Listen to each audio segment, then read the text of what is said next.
नमस्कार बच्चों, YouTube पर आपका स्वागत है। आपका पहला अध्याय है रुचिरा संस्कृत का सुभाषितानी।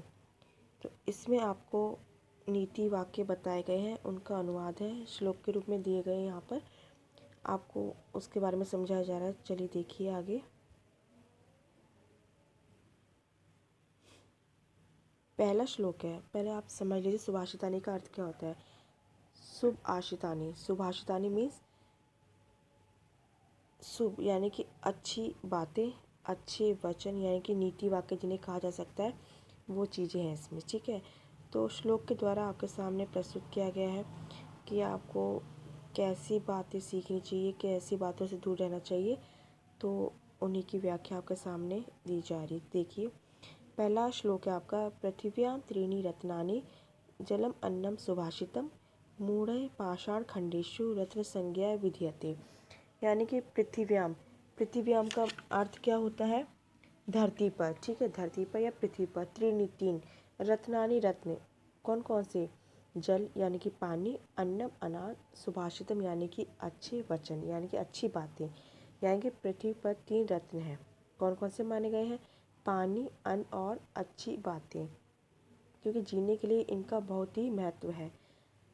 परंतु मूर्खों के द्वारा पाषाण खंडेशु, पत्थर के टुकड़ों में, रत्न संज्ञा विधीयते, रत्न संज्ञा दी जाती है। यानी कि तात्पर्य यह है कि जो नीतिपरक लोग हैं, जो जानकार लोग हैं, विद्वान लोग हैं, वो क्या जानते हैं कि पृथ्वी पर जो रत्न है, रत्न वो जो आपके जीवन को सुखमय बनाए, यानी कि आपको जीवन को विपत्ति से दूर करें।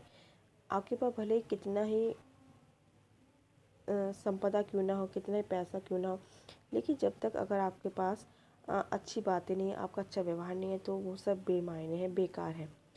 और अगर आपके पास पानी, आपका पैसा बहुत है, लेकिन आप कहीं ऐसी जगह जा रहे हो जहाँ पर आपको पानी नहीं मिल रहा है, तो ऐसा पैसा भी किस काम का।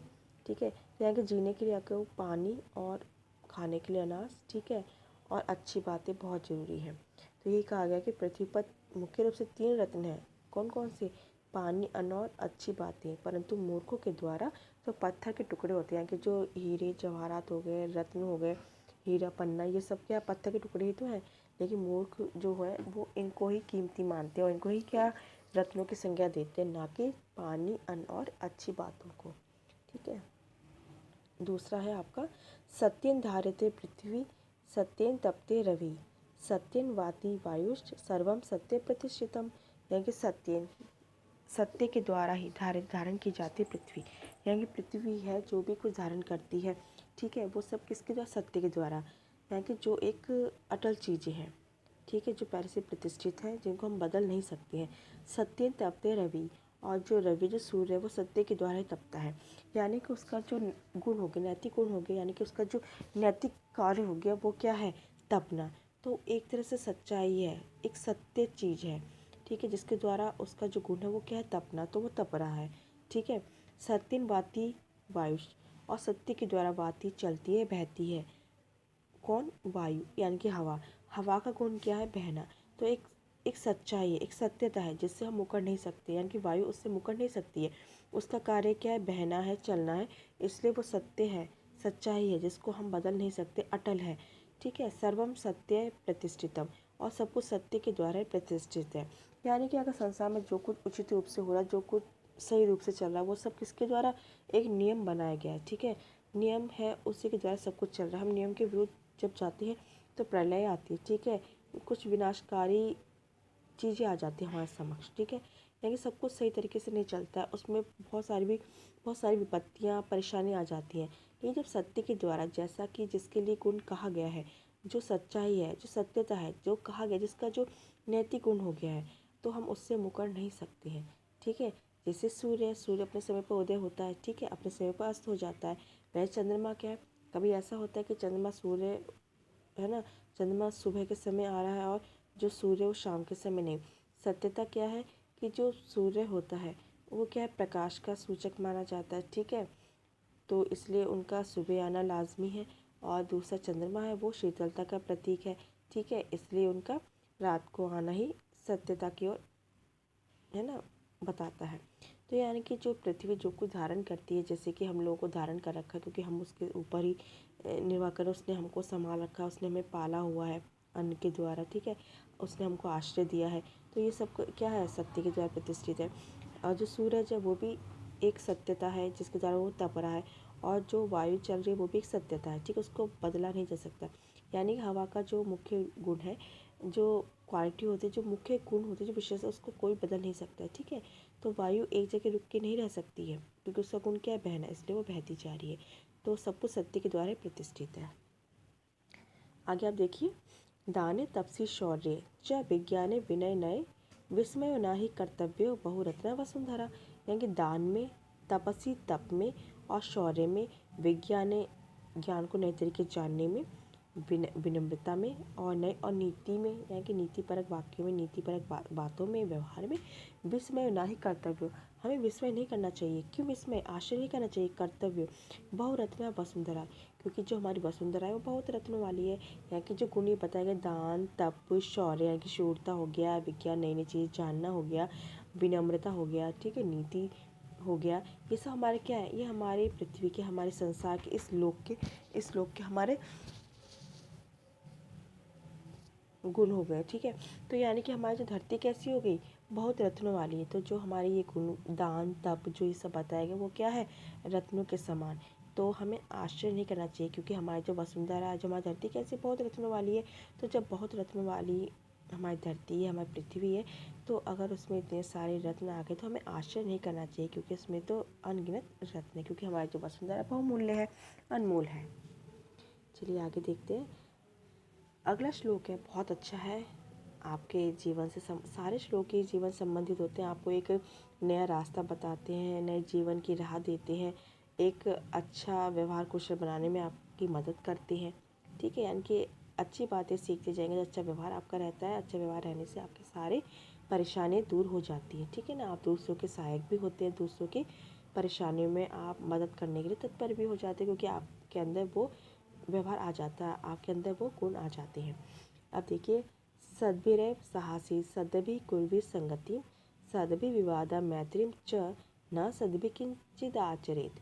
यानी कि सज्जनों के साथ ही बैठना चाहिए, सदभि कुर्वी संगति, संगति में दोस्ती, यानी कि सज्जनों के साथ ही हमें संगति करनी चाहिए, सदभि विवादा मैत्रीम च, और क्या है, हमें अच्छे लोगों के साथ ही विवाद और मैत्री करनी चाहिए, कि बातचीत भी करनी चाहिए उन्हीं के साथ ही जो अच्छे लोग हैं ना, क्योंकि उनसे हमें अच्छी बात जानने का मौका मिलता है, हमारे जो विचार है उन्हें उनके सामने हमें रखने चाहिए, ठीक है, उनके विचार है वो जानने चाहिए, और मित्रता करनी चाहिए। ना सदभी किंचित आचर, ना सदभी जो नहीं है, यानी कि जो अच्छे लोग नहीं हैं, जो बुरे लोग हैं, उनके साथ हमें किसी प्रकार का भी आचरण नहीं करना चाहिए, यानी कि उनसे क्या हमें दूरी बनाकर रहना चाहिए, उनसे दूर ही रहना चाहिए, क्योंकि जैसे लोगों की संगति हम करेंगे वैसे ही क्या है, हमारे अंदर गुण आते हैं। तो कहा जाता है जैसी संगति वैसी रंगत।